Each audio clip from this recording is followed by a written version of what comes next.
ঈদ ও পূজাকে ঘিরে জমজমাট হয়ে উঠেছে শিল্পনগরী নারায়ণগঞ্জের গাউছিয়া মার্কেট। দেশের অন্যতম বৃহৎ এই পাইকারি বাজারে মিলছে বাহারি পোশাকের সমাহার।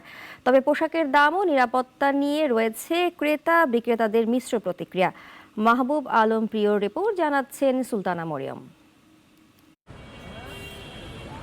রাজধানী লাগোয়া শিল্পনগরী নারায়ণগঞ্জের গাউসিয়া মার্কেট গত ৩ দশক ধরে মৌসুমে হরদম কেনাবেচা চলে বৃহত্তর এ কাপড়ের বাজারে। প্রতি বছর রাজধানীর বাইরে থেকেও ক্রেতা আসেন নিজের পছন্দের পোশাক কিনতে। এবারও তার ব্যতিক্রম নয়। তবে এবার দাম অতিরিক্ত নেওয়া হচ্ছে বলে অভিযোগ ক্রেতাদের। ফলে অনেকেই কম দামে কাপড় কিনতে ভিড় করছেন ভাসমান হকারদের দোকানে। 4 দিন এসে কাপড় কিনতে পারি না, কিন্তু অনেক বেশি দাম। দাম বেশি, তাই আমরা বাইরে থেকে কিনি একটু কম দাম। পাইকারি মার্কেটের অনুযায়ী এখানে দাম অনেক অতিরিক্ত চড়া। দেশের চলমান পরিস্থিতিতে অনেক গার্মেন্টস বন্ধ থাকায় প্রভাব পড়েছে পাইকারি বাজারে।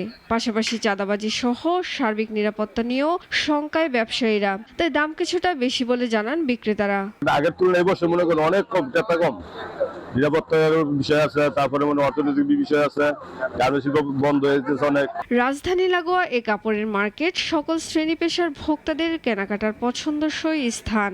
ঈদ কিংবা পূজার সারা বছরই ক্রেতা সমাগমে মুখরিত থাকে এই বিপণী। সুলতানা মরিয়ম, নাগরিক। ওয়ালটন আবারও মিলিনিয়ার অফারে ওয়ালটন ফ্রিজ কিনে আপনিও হয়ে যেতে পারেন মিলিয়নিয়ার।